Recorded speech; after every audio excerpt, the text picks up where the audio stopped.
Hello everyone, welcome to our channel SSC Preparation. So I am SSC aspirant. నేను CGL 2026కి prepare అవుతున్నాను.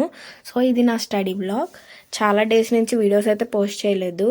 కొంచెం డిమోటివేటెడ్గా అనిపించింది అనమాట. కొంచెం బ్రేక్ వచ్చేసింది, కంటిన్యూ చేయలేకపోయాను స్టడీస్ అనమాట. సో ఈరోజు ఈ స్టడీ బ్లాగ్లో ఏం చదివానో చెప్తాను. అంతకంటే ముందు మీరు ఒక లైక్, షేర్, సబ్స్క్రైబ్ చేసుకొని పెట్టేసుకోండి. సో ఇంకా టు డూ లిస్ట్ ప్రిపేర్ చేస్తున్నాను. స్టార్టింగ్ ఇంకా వొకాబులరీ, తర్వాత స్టాటిక్ జీకే అండ్ ఎకనామీ.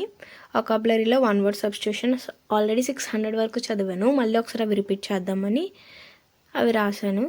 ఇంకా స్టాటిక్ జీకేలో, ఎకనామీలో ఏం చదివానో కూడా నేను ఎక్స్ప్లెయిన్ చేస్తాను. మీరు సబ్స్క్రైబ్ చేసేసుకోండి. Don't get delay, let's start the video. ఇంకా స్టార్టింగ్ వొకాబులరీతో స్టార్ట్ చేశాను. నేను వొకాబులరీకి అయితే బ్లాక్ బుక్ యూస్ చేస్తాను.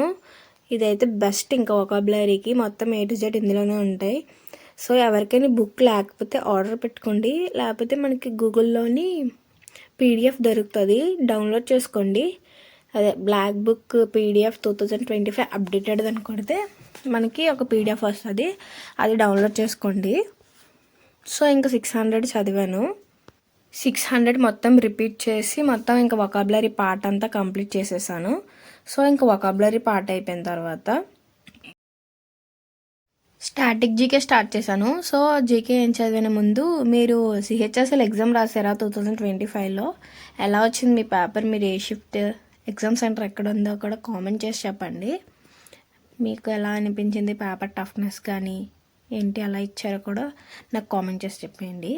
సో ఇంకా అది కంప్లీట్ అయిపోయినాక స్టాటిక్ జీకే ఓపెన్ చేశాను. స్టాటిక్ జీకేలో మనకి క్లాసికల్ డ్యాన్సెస్, ఇందులోంచి ఒక బిట్ వచ్చే అవకాశం ఉంటుంది. క్లాసికల్ డ్యాన్సెస్ కానీ, మనకి క్లాసికల్ లాంగ్వేజెస్ కానీ, అఫీషియల్ లాంగ్వేజెస్, మనకి మెయిన్ క్లాసికల్ లాంగ్వేజెస్ 11 ఉంటాయి. సో అవి చూడండి, ఇది అప్పుడు అమెండ్మెంట్స్ చేశారు కానీ అవి కూడా ఇందులో యూజ్ అవుతాయి. పాలిటీలో షెడ్యూల్స్లో మనకి 8th షెడ్యూల్ అఫీషియల్ లాంగ్వేజ్ వస్తుంది కదా. సో ఆ అఫీషియల్ లాంగ్వేజెస్, ఇక్కడ క్లాసికల్ లాంగ్వేజెస్ కొంచెం చూసుకుంటే మనకు ఒక ఐడియా వస్తుంది. అలా ఇంటర్లింక్ చేసుకొని చదవడమే. సో అఫీషియల్ లాంగ్వేజెస్ చదివాను. మళ్ళీ స్టేట్ వైజ్, ఏ స్టేట్, దాని క్యాపిటల్ ఏంటి, దానికి అక్కడ మెయిన్గా యూజ్ చేసే లాంగ్వేజెస్ ఏంటి, అవన్నీ మొత్తం చదివాను. మనకి స్టాటిక్ జీకేలో కొన్ని పోర్షన్స్ నుంచి, అంటే కొన్ని సబ్జెక్ట్ నుంచి, సిలబస్ నుంచి ఎక్కువ క్వశ్చన్స్ వస్తాయి. అవి డ్యాన్సెస్ కానీ, ఫోక్ డ్యాన్సెస్ కానీ, లాంగ్వేజెస్, వీటి నుంచి కనీసం ఒక్క బిట్ అయినా ఉంటుంది. అట్లీస్ట్ ఫోక్ అండ్ డాన్సెస్లోంచి ఒక్క బిట్ అయినా ఉంటుంది. మీరు మాక్ టెస్ట్లు రాసినప్పుడు చూడొచ్చు, ఎగ్జామ్ టైంలో అయినా అట్లీస్ట్ 1 క్వశ్చన్ అయినా ఇవ్వకుండా అయితే ఉండడు. సో అది కంప్లీట్ అయిపోయినాక ఎకనామీ స్టార్ట్ చేశాను. ఎకనామీలో మనకి 5 years ప్లాన్స్, ఇందులోంచి కూడా క్వశ్చన్ వస్తుంది. అంటే ఇప్పుడు ప్రజెంట్ 5 year ప్లాన్ లేదు కానీ మనకి after independence day 5 year plans అనేవి మెయిన్ అనమాట. మనకి మొత్తం ఎన్ని ఇయర్ ప్లాన్స్ ఉంటాయి? 12 ఉంటాయి. మధ్యలో గ్యాప్ ఎలా వచ్చింది? దీనికి హెడ్ ఎవరు ఉంటారంటే ప్రైమ్ మినిస్టర్ ఉంటారు. ఆ టైంలో ఎవరు ఉన్నారో ప్రైమ్ మినిస్టర్ వాళ్ళే.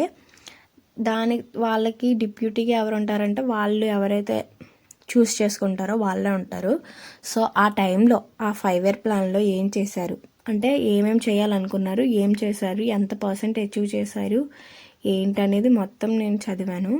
సో తర్వాత ఇలా ఒక బాక్స్ రాసుకున్నాను అనమాట, అంటే ఈజీగా గుర్తుండడానికి.